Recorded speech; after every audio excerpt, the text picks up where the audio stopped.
We have been following developments from Zamfara State, and one would say is a new twist. And we have also heard the reaction from the Chief of Defense Staff as to the security agents not answerable or take orders from the state government. But talk to us at this instance. Does the state actually, is he in the place with the powers and within the ambit of the law to issue directive for licenses or gun licenses or residence? Apparently, that question has been answered by the Chief of Defense Staff. That was his position. And even the Chief of Army Staff.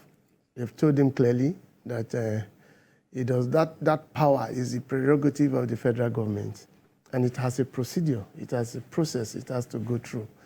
And well, it starts actually with the office of the State Police Commissioner.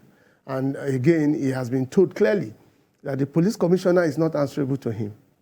That's a mistake and this is some of the security problems we're having in states, where the governor is purportedly to be the chief security officer, and yet you have a state police commissioner, and you say sometimes, or in most times, that the police commissioner is not answerable to the state governor. Then it creates a kind of lacuna, or what you want to call a quagmire, in the process of ensuring that security is actually achieved.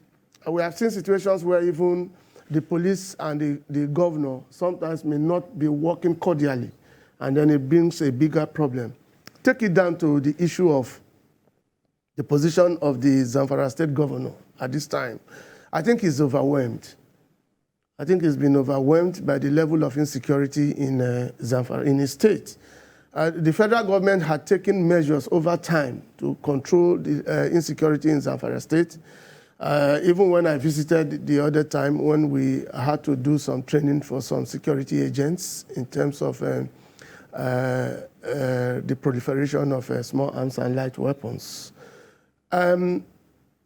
Yes, the governor is looking at the extreme measure of controlling, taking charge of security in the state.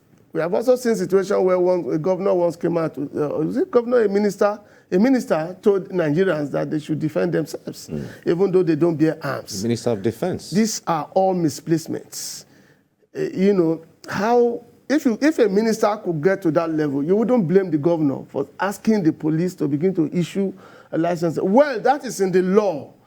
It's not as if Nigerians don't bear arms, the non-state actors. Bearing of arms ordinarily is supposed to be the prerogative of the state actors. But we've seen situations where the non-state actors, in fact, Mike, to shock you, the amount of arms from research, firearms now, in the hands of the non-state actors is far, far more than what you have in the hands of the state actors.